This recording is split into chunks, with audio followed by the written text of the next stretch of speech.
सांसदों की बरेली पहुंचने की आज रेस लगी थी। समाजवादी पार्टी के सांसद आज बरेली जाने पर अड़े हुए थे। तस्वीरें आप देख रहे हैं। मोहिबुल्ला जो सांसद है समाजवादी पार्टी के, हरेंद्र मलिक और इकरा हसन, ये सब जिद थी कि बरेली जाना है, लेकिन उससे पहले पुलिस ने उन्हें रोक लिया रास्ते में ही।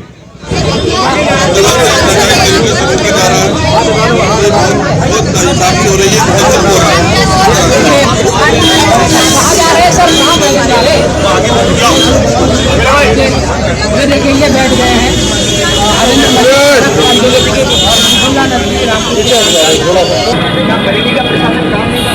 पुलिस बहुत देर तक समझाती रही कि माहौल ठीक नहीं है, हालात तनावपूर्ण है, अभी सांसदों को नहीं जाने दिया जा सकता। सांसद मीडिया कैमरों के सामने बोलते रहे और इस बात पर अड़े थे कि बरेली जाना है, बरेली से रिपोर्ट लेकर अखिलेश यादव को देनी।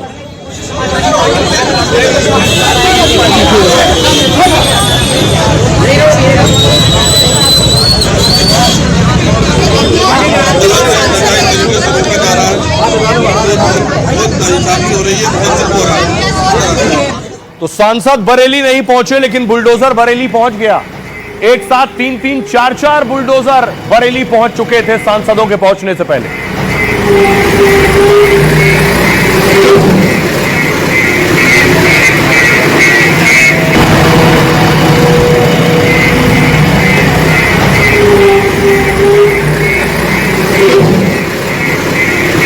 आज बरेली में बुलडोजर की बड़ी कार्रवाई होनी थी, इसलिए एक के बाद एक कई बुलडोजर बरेली पहुंचे, बरेली की सड़क पर नजर आए।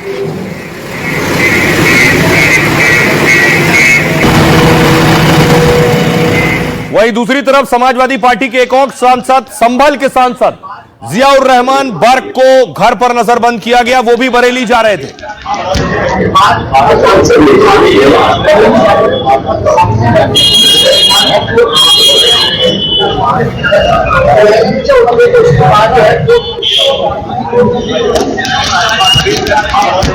संभल के सांसद जियाउर रहमान बर्क को पुलिस समझाती रही, कहती रही कि अभी सियासतदानों का बरेली जाना ठीक नहीं है, हालात खराब हो सकते हैं।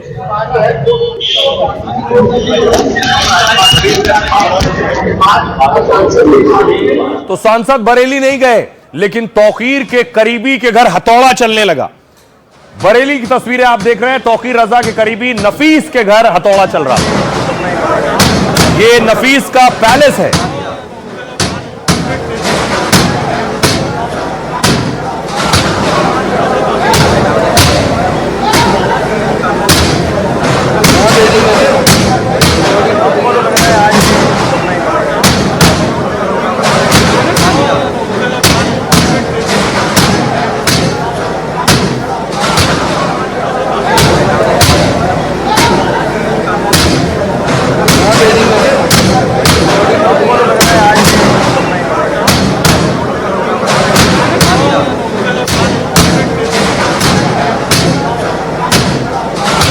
दूसरी तरफ समाजवादी पार्टी के विधानसभा में नेता प्रतिपक्ष माता प्रसाद पांडे भी जाने की जिद पर अड़े थे कि बरेली जाना है। उन्हें हाउस अरेस्ट कर लिया गया, घर पर नजरबंद किया गया।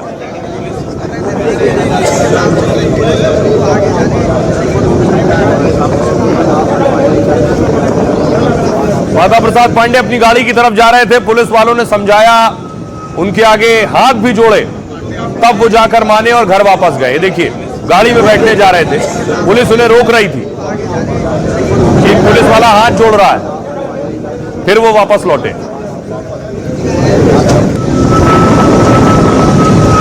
सांसदों को पता था कि बरेली में कुछ बड़ा होने वाला है और बरेली में बुलडोजर पहुंच चुका था और बुलडोजर चलने लगा तौकीर के सबसे करीबी नफीस के पैलेस पर।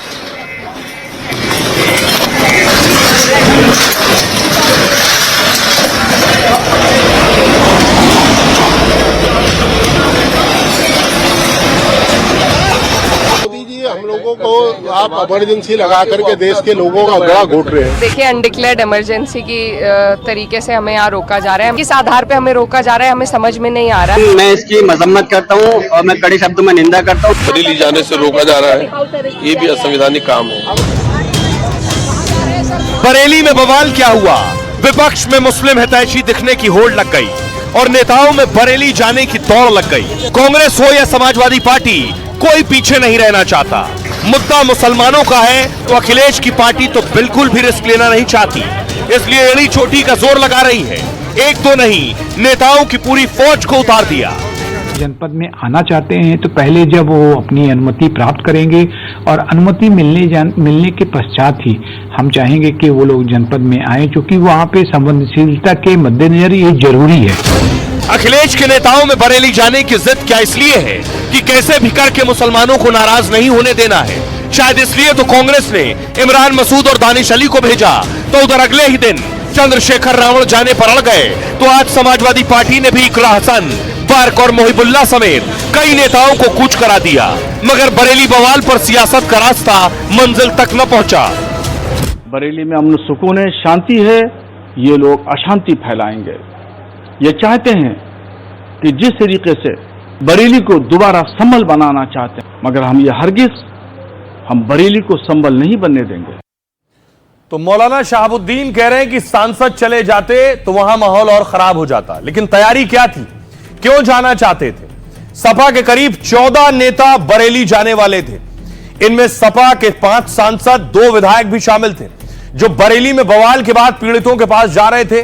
लेकिन योगी की पुलिस ने इन नेताओं को जाने नहीं दिया। कई नेताओं को रोक लिया तो कुछ को नजरबंद कर लिया। सांसद हरेंद्र मलिक, इकरा हसन, मोहिबुल्ला को रोका गया। सपा के तीनों सांसद दिल्ली से बरेली के लिए निकले। यूपी पुलिस ने गाजियाबाद बॉर्डर पर इन नेताओं को रोक लिया। पुलिस से बहस करने के बाद सांसद डिवाइडर पर बैठ गए। सांसद आधे घंटे तक अड़े रहे, लेकिन पुलिस ने उन्हें जाने नहीं दिया। लखनऊ में नेता प्रतिपक्ष माता प्रसाद को हाउस अरेस्ट किया गया और संभल सांसद जियाउर रहमान बर्क जब बरेली के लिए निकले, तभी इंस्पेक्टर राजीव कुमार मलिक उनके सामने खड़े हो गए। ऐसे ही घेराबंदी बरेली में भी कई नेताओं की गई। योगी की पुलिस सुबह से ही इन नेताओं के घर पहुंच गई थी। सपा के नेताओं को घर से बाहर जाने पर पाबंदी थी, मगर सपा के एक सांसद ने पुलिस को चकमा दे दिया। प्रतिनिधिमंडल में आंवला से सांसद नीरज मौर्य भी थे। वो पुलिस को चकमा देकर बरेली पहुंच गए, लेकिन पकड़ लिए गए। बरेली सर्किट हाउस से सपा सांसद हिरासत में ले लिए गए। सपा नेताओं ने इसे अघोषित इमरजेंसी बताया है। हालांकि पुलिस नहीं चाहती कि बरेली में फिर से माहौल खराब हो, क्योंकि सपा नेताओं के जाने से गुस्सा भड़क सकता है। इससे पहले चंद्रशेखर और कांग्रेस नेता भी रोके गए थे।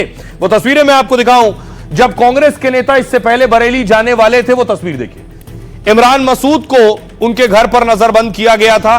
पुलिस पहुंच गई थी तड़के ही और घर से उन्हें आगे निकलने नहीं दिया गया। इमरान मसूद के अलावा देखिए, कांग्रेस के नेता दानिश अली भी जाना चाहते थे। दानिश अली को भी जाने नहीं दिया गया, पुलिस ने रोक लिया।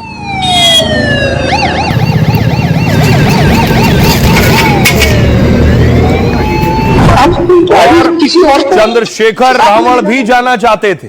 तस्वीर में आपको दिखाऊं, चंद्रशेखर रावण को भी रोक लिया गया, जाने नहीं दिया गया। पुलिस का कड़ा पहरा था, वो भी घर से बाहर कदम नहीं रख सके। तो सपा सांसद जो नहीं जा सके, वो देखिए क्या कह रहे हैं।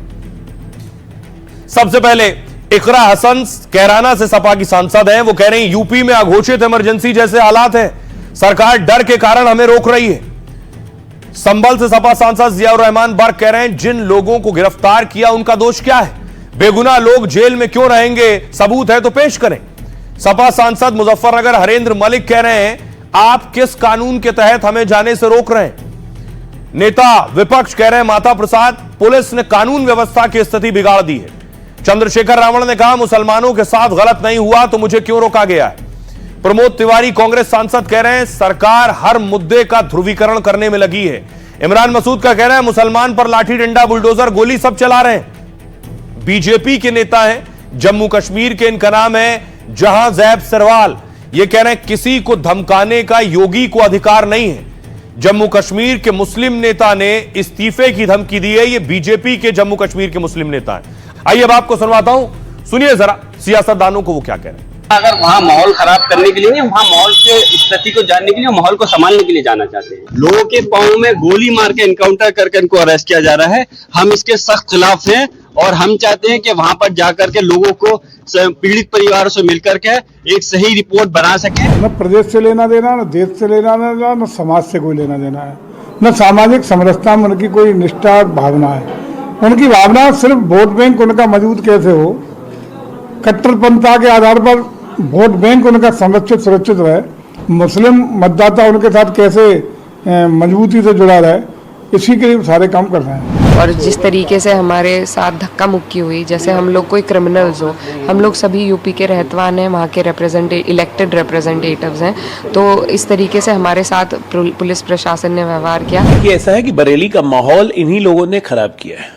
बरेली में जिस तरह दंगे करने की कोशिश की गई और पुलिस ने रोक लिया और अब दंगाइयों पर कार्रवाई हो रही है, कार्रवाई होती है तो इन लोगों को दर्द होने लगता है। पूछो लोग रहेंगे नहीं, देखो ये बड़े अफसर हैं यहाँ। आप कब जाएंगे? आप अब जब ये लोग खिसके तब जाएं। किसी विशेष समुदाय मुस्लिम कम्युनिटी को निशाना बनाना नहीं है होना चाहिए, बल्कि इस बात की शपथ ली जाती है कि हम देश की एकता अखंडता के लिए सच्ची श्रद्धा से काम करेंगे, लेकिन सरकार अपने उस हलफ से, उस शपथ से पीछे हट रही है। मैं समाजवादी पार्टी के तमाम नेताओं को बता देना चाहता हूं कि हम बरेली को संभल बनने नहीं देंगे और पुलिस और प्रशासन को भी चाहिए कि बाहर के लोगों को यहां पर आने से रोके, ताकि बरेली की शांति और अमन भाईचारा को खतरा न लाहिक हो। ये लोग आएंगे, बरेली में अमन सुकून है, शांति है, ये लोग अशांति फैलाएंगे। बरेली में देखिए लगातार कार्रवाई हो रही है, आज भी कार्रवाई हुई, एक बड़े शख्स को गिरफ्तार किया गया है। आज बरेली पुलिस ने 2000 से ज्यादा सीसीटीवी खंगाल डाले। बवाल में अब तक 83 लोगों को गिरफ्तार कर लिया है। सिर तन से जुदा के नारे लगाने वाला भी पकड़ लिया गया है। योगी की पुलिस ने फैजान सकलेनी को गिरफ्तार किया है। तौकीर रजा का वीडियो वायरल करने वाला भी अरेस्ट हुआ है। पुलिस ने भड़काने वाले मुनीर इदरीस को दबोच लिया है, लेकिन 10 एफआईआर में 2000 से ज्यादा आरोपी बनाए गए। ऐसे में तौकीर के करीबियों और समर्थकों की तलाश तेज है। ऐसे 350 आरोपियों के मोबाइल नंबर सर्विलांस पर हैं। मोबाइल के जरिए आरोपियों की लोकेशन पता की जा रही है, ताकि ये कहां है, कहां गए, कहां छिपे, इसकी जानकारी मिल सके। साथ ही भड़काऊ पोस्ट करने वालों भी पुलिस के रडार पर है। Cyber team 117 social media account की जांच कर रही है। पुलिस के मुताबिक तौकीर की पार्टी वाले बवाल में शामिल थे। फोटो वीडियो के जरिए बवाल करने वालों की पहचान हो रही है। आरोपियों की अवैध संपत्तियों पर बुलडोजर चलना शुरू हो चुका है। और इतना ही नहीं, अब जो तौकीर के करीबी हैं, ऐसा नहीं कि किसी को भी उठा लिया गया, तौकीर के जो करीबी हैं उन पर एक्शन हो रहा है। ये आप देख रहे हैं, ये तौकीर रजा के साथ जिन्हें आप देख रहे हैं, इनका नाम है नफीस। नफीस तौकीर के बहुत करीबी हैं। अगली तस्वीर देखिए जरा। नफीस वही है जो कह रहे थे हाथ काट दूंगा। इनका वीडियो सामने आया था, सुनिए। अरे मैंने इंस्पेक्टरों को गाड़ी बन देंगे, मैंने कहा अगर कागज हाथ काट लूंगा, मैंने कहा अगर कागज हाथ काट लूंगा, मैंने कहा अगर कागज हाथ काट लूंगा, मस्जिद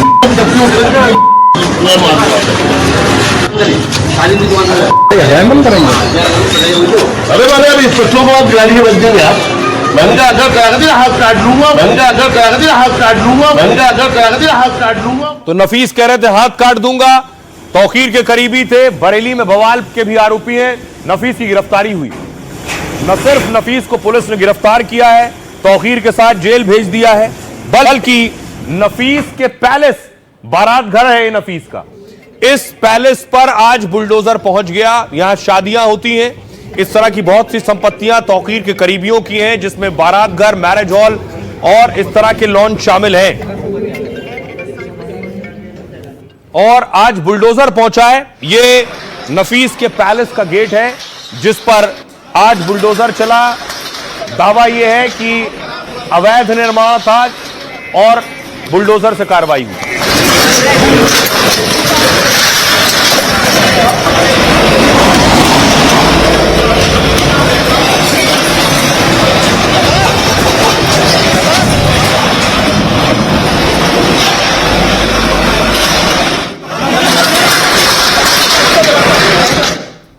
और नफीस पर आखिर क्यों बुलडोजर चला आपको बताऊं और कैसे एक्शन हुआ। ये बरेली में आज 2 जगहों पर बुलडोजर गरजा है। तौकीर के करीबी नफीस का बारात घर जमींदोज हुआ है और बरेली के जखीरा बाजार इलाके में कार्रवाई हुई है। दूसरा, बरेली के सैलानी बाजार में अतिक्रमण तोड़ा गया। हालांकि इस कार्रवाई का सीधा बवाल से कनेक्शन नहीं है, लेकिन इस इलाके में ज्यादातर मुसलमानों की दुकानें हैं। किला थाना के जखीरा बाजार में नफीस का बारात घर था। बुलडोजर ने नफीस खान की अवैध संपत्तियां धराशायी की। मौलाना तौकीर रजा का करीबी और राजदार है नफीस, जो तौकीर रजा के बाद गिरफ्तार करके जेल भेजा गया। नफीस और उसके बेटे फरहान पर भड़काने का आरोप है। दोनों ने सोशल मीडिया के जरिए भड़काकर भीड़ जुटाई। इतना ही नहीं, प्रशासन को गुमराह करने का भी आरोप है इस पर। मौलाना तौकीर के बाकी करीबियों पर भी शिकंजा कसा है। आईएमसी के फरत खान का 3 मंजिला मकान सील किया जाएगा। बीडीए बड़े प्लॉट पर बिना अनुमति निर्माण का फरत पर आरोप है। दावा है कि बवाल के बाद फरत के मकान में ही तौकीर रुके थे। दशहरे से पहले 100 अवैध संपत्तियां चिन्हित की जा चुकी हैं, जहां सीलिंग के बाद बुलडोजर की कार्रवाई की जा सकती है। इस एक्शन के बाद सुनिए जरा बरेली की पुलिस क्या कह रही है। जो कार्रवाई है ये टोटली इंडिपेंडेंट है और समय समय पर जो अलग अलग एजेंसीज हैं, अलग अलग डिपार्टमेंट्स हैं, उनके द्वारा कार्रवाइयाँ की जाती हैं और जहाँ जहाँ भी पुलिस की आवश्यकता होती है तो बताया जाता है, पुलिस फोर्स मौके पर मौजूद रहती है। हाँ, ये बताया गया है कि एक व्यक्ति जिसका नाम डॉक्टर नफीस खान है, ये प्रॉपर्टी उसकी है और जैसा कि हमें सूचित हुआ था और इसमें पुलिस बल यहाँ पर मौजूद है सुरक्षा दृष्टि से। इसी तरह नफीस के यहां बुलडोजर चल गया, लेकिन बुलडोजर पहुंचा था संभल भी। लेकिन संभल मस्जिद पर जो बुलडोजर चल रहा था, पहुंचा था, उस पर संभल मस्जिद कमेटी के लोग खुद हथौड़ा चलाने लगे। ये मामला कल कोर्ट गया था, मैंने आपको बताया था। कोर्ट में आज इस मामले पर सुनवाई हुई।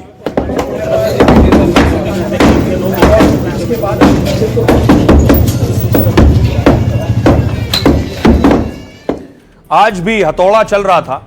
संभल मस्जिद पर बुलडोजर एक्शन पर रोक नहीं लगाई है कोर्ट ने। इलाहाबाद हाईकोर्ट ने याचिका खारिज कर दी है। लगातार दूसरे दिन हाईकोर्ट में मामले पर अर्जेंट बेंच बैठी।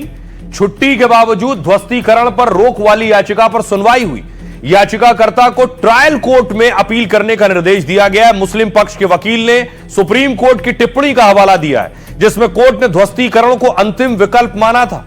मस्जिद कमेटी की ओर से जमीन से जुड़े दस्तावेज पेश किए गए, लेकिन कोर्ट से याचिकाकर्ता को कोई राहत नहीं मिली। तालाब की जमीन पर मस्जिद बनाए जाने का आरोप है। 2 अक्टूबर को प्रशासन बुलडोजर लेकर मस्जिद तोड़ने पहुंचा, लेकिन स्थानीय लोगों ने कहा डीएम से कि 4 दिन की हमें मोहलत दीजिए। इसके बाद लोगों ने खुद ही मस्जिद की बाहरी दीवार तोड़नी शुरू कर दी। संभल की गौसुलबरा मस्जिद जिला मुख्यालय से 30 किलोमीटर दूर है और 550 वर्ग फीट की मस्जिद का 10 साल पहले निर्माण किया गया था। गांव के ही मिंजार हुसैन ने इसका निर्माण करवाया था। अवैध अतिक्रमण को लेकर सर्वे में इसे अवैध बताया गया। मस्जिद और मैरिज हॉल के सरकारी जमीन पर बने होने की बात की गई। मैरिज हॉल और मस्जिद पर लाल निशान लगाए गए और इसके बाद मैरिज हॉल को फिलहाल गिरा दिया गया है। फिर मुस्लिम पक्ष हाईकोर्ट गया, अर्जेंट याचिका लगाई वहां जाकर, लेकिन वहां याचिका खारिज हो गई। कोर्ट ने कहा कि आप ट्रायल कोर्ट जाइए। इस बीच एक और खबर आई कि सीजेआई यानी चीफ जस्टिस ऑफ इंडिया, आप देख रहे हैं बरेली में बुलडोजर चल रहा है और संभल में बुलडोजर चल रहा है। चीफ जस्टिस ऑफ इंडिया यानी देश के मुख्य न्यायाधीश आज थे मॉरिशस में। मॉरिशस में उन्होंने एक बात कही। मॉरिशस में उन्होंने कहा कि देश में जो बुलडोजर चल रहा है, यह बुलडोजर एक्शन ठीक नहीं है। यह फैसला बहुत पहले दिया गया था कोर्ट से, उस बात को आज उन्होंने दोहराया मॉरिशस में। बुलडोजर एक्शन पर चीफ जस्टिस ऑफ इंडिया नाराज है और सुप्रीम कोर्ट के मुख्य न्यायाधीश बीआर गवई का बयान आया। सीजेआई बोले बुलडोजर एक्शन का मतलब कानून तोड़ना है। दरअसल सीजेआई बीआर गवई मॉरिशस के दौरे पर हैं। वहां वो sir Morris Raoult memorial lecture में बोल रहे थे। उन्होंने मॉरिशस की धरती से बुलडोजर पर बड़ी बात की। विदेशी धरती से भारत में कानून के शासन की बात कही। कहा भारतीय न्याय व्यवस्था कानून के शासन से चलती है। सीजेआई बोले इस व्यवस्था में बुलडोजर एक्शन की जगह नहीं है। सरकार एक साथ जज, जूरी, जल्लाद नहीं बन सकती है। बुलडोजर शासन संविधान के अनुच्छेद 21 का उल्लंघन है। जब भारत के मुख्य न्यायाधीश कार्यक्रम में बोल रहे थे, तब मॉरिशस के राष्ट्रपति, पीएम और मुख्य न्यायाधीश वहां मौजूद थे। दिग्गजों की मौजूदगी में सीजेआई ने बुलडोजर एक्शन की बात कही। उन्होंने सुप्रीम कोर्ट के हालिया फैसलों पर ध्यान दिलाया। 2024 में बुलडोजर पर सुप्रीम कोर्ट की गाइडलाइन का हवाला दिया। सिर्फ आरोप होने पर जल्दबाजी में बुलडोजर एक्शन नहीं होगा। गाइडलाइन तोड़ने वाले अफसर से खर्च और मुआवजा लिया जाएगा।